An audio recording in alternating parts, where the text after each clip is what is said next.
I think the biggest change is the new shirt that I have on. Now, to the untrained eye, it may not seem all that different from any other shirt I've worn in these videos, but it was really fantastic to be able to go into Bass Pro, see a 2XL shirt on a clearance rack, and buy it and have it fit.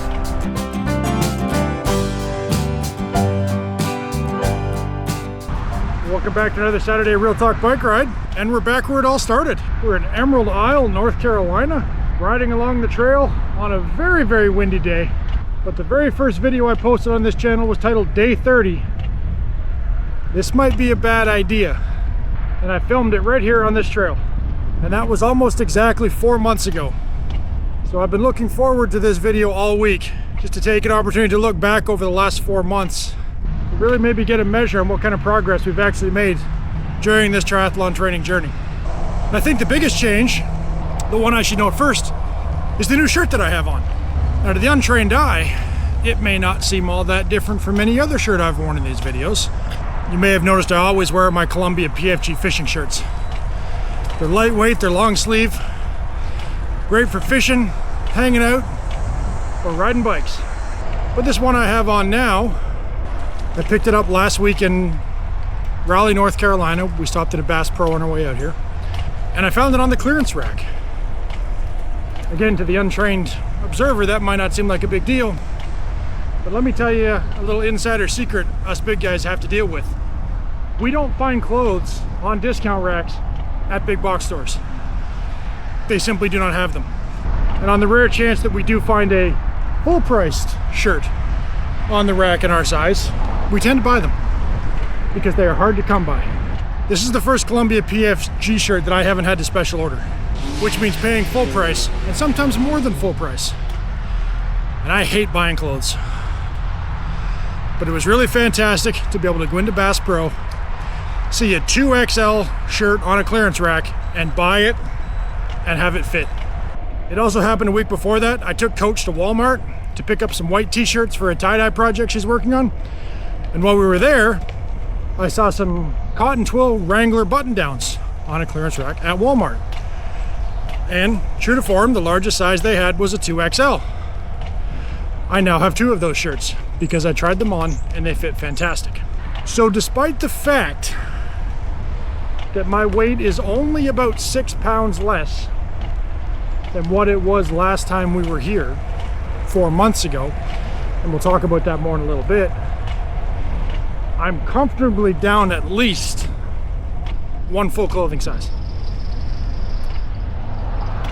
which is a win no matter how you look at it. Now, speaking of the weight, I broke below 320, I think on Monday, and I've stayed there for at least the last 3 or 4 days, hovering around 319, which is an all-time low. And if we scale out to the monthly chart, I didn't check my average weight this morning, but yesterday it was, I think it was 320 or 321, right in that range. 4 pounds below last month. So the weight loss is progressing nice and steady. And I hate to say it, I really do hate saying this, but it's the calorie counting that's making the difference. And I hate to say that because on carnivore, you do not need to count calories in most cases. I want to be clear about that. Every time I bring up calorie counting, the dislikes on the videos increase. Now, I'm happy for the interaction, don't get me wrong. There's no such thing as bad press. And I'm the only carnivore I know that has to restrict calories, which means restricting fat. Let's be clear about that, because there are no carbs to restrict. So it's the fat that I end up cutting back on, and it's making all the difference in the world. So that just is what it is. I know a lot of you don't like it when I say things like that. I don't like it when I say things like that. But I can't argue with what the evidence is telling me. So if you are eating a proper carnivore diet and you're getting some exercise and you're not seeing the results you want from a weight loss perspective only, try cutting back on the fat a little bit, which will reduce the calories. which may make a difference. So Monday was a prep day for move. I didn't exercise. Tuesday was the move day. It went fairly well. I doubled up the workouts on Wednesday. I did my 35 or 38 minute steady bike ride, followed by my 32-minute interval run. Both of those went very well. The RV park at White Oak Shores is kind of phenomenal for training. It's a bunch of flat ovals connected together, so it's basically unlimited running tracks. So it went really well on Wednesday, hit it kind of hard. Went out Thursday, same idea. Thursday was the interval bike ride. It was 38 minutes, it went very well. Followed by, I believe it was just a steady run. Those exercises are going well. So really all I skipped last week was one strength workout and the swim. And I gotta be honest, I'm really struggling with the swim. I don't know if it's a mental thing or what it is. In the back of my mind, I keep telling myself that I don't really need to practice the swim too much, because even in a sprint distance, the swim is not that long. Of course, if the Bracebridge Triathlon tells me anything, the swim is either going to feel a lot longer than it really is, or it's going to be a lot longer than it really is. I feel the general overall improvements I'm getting to my fitness from the biking and the running is going to make the difference I need for my swim, which is how I justify not doing it and not going through the trouble to do it, because it can be a pain in the butt to find a pool that's quiet enough that I can do a structured workout. The other thing about the swim that sort of I find weird is the fact that it's a structured workout. If you look at the biking and the running, which arguably makes up considerably more of the triathlon than the swim, is it structured? Yes. But the emphasis is on the main bike ride and the main bike run. Long, zone 2 hours. But they say that's not how you're supposed to train swimming, because nowhere in the motive apps does it say go jump in the lake and swim for 1.5 miles. It's all short, structured swims in pools. And I don't know if that's because pools are easier to access for more people than open water. For me, I find the opposite to be true, but our situation is somewhat unique. I'm curious what you all know. I know some of you following this are training for triathlon. You've been sharing your progress and your messages. It's heartening to see I'm not the only crazy one out here trying to do this stuff. How do you train for your swim? Do you do a structured pool workout? Do you do open water swims? Do you combine them? This ride today is a little bit shorter. We're already a quarter of a way through the prescribed time. It's only supposed to be 50 minutes of zone 2 with a couple of race pace sprints, but I'm almost on my race pace right now.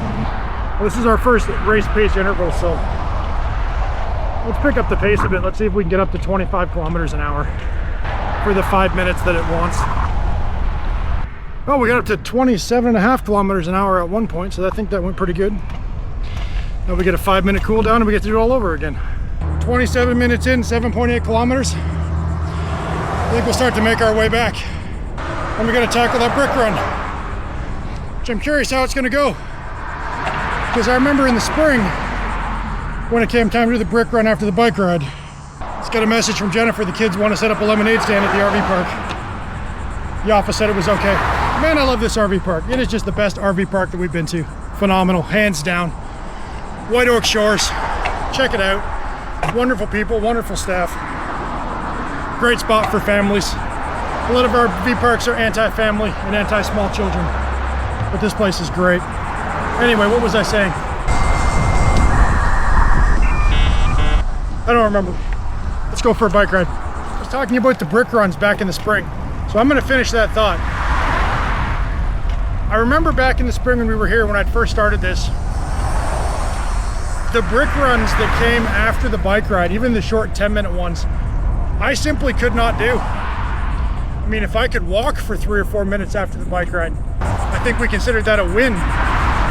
So really after the brick run, that's what I'm gonna wrap this up, because I really want to share how that goes with you guys. But I'm very optimistic. All right, here comes our last interval. It's a little bit downhill. I'm gonna aim for 30. A little quicker than I thought I would. Must have been that wind on my back for the first time in, I don't know, forever. We're at 49 minutes, 15.5 kilometers. I'm gonna go stash the bike in the truck. Come over here and we're gonna knock out the brick run. I think it's only 10 minutes, and I'll wrap this up for you guys when I'm done. Well, I finished the brick run. It was a success. It was 15 minutes, not 10, which is good. It was 5 minutes longer. The bad news was my watch was beeping at me the whole way saying I was off pace. Good news is I was off pace because I was running faster than what the watch wanted me to run. This watch is never happy. I'm either going too slow or in this case too fast.